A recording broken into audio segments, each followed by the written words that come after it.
વાત કરીએ મહીસાગરની કે જ્યાં મહિલા સશક્તિકરણના પ્રયત્નો નિષ્ફળ ગયા છે। વીરપુરમાં નિષ્ફળ જે પ્રયત્નો ગયા છે કે જેમાં એક પરિસંવાદ યોજાયો હતો સરપંચનો, જેમાં મહિલા સરપંચોની જગ્યાએ તેમના પતિ આવ્યા હતા।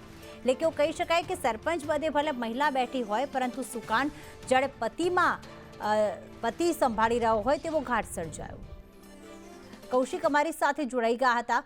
કૌશિક, કેટલા ગામના સરપંચ એકઠા થયા હતા અને ખરેખર આમાં શું જોવા મળ્યું કે કેટલા ગામમાંથી મહિલા સરપંચ નહીં પરંતુ તેમના પતિ આવ્યા?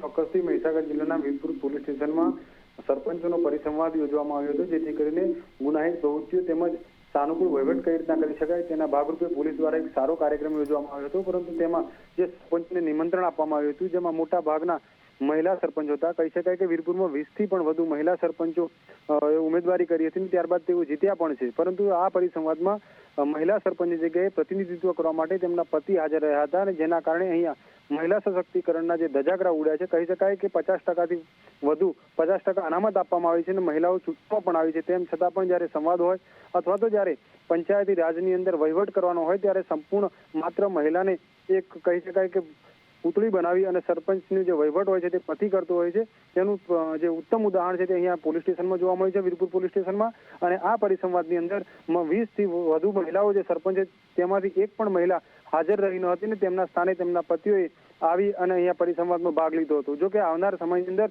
ગ્રામ પંચાયતની અંદર પણ જો મહિલાની જગ્યાએ પતિ જો વહીવટ કરશે તો નવાઈ નહીં। પ્રીતિ, આભાર તમામ વિગતો માટે।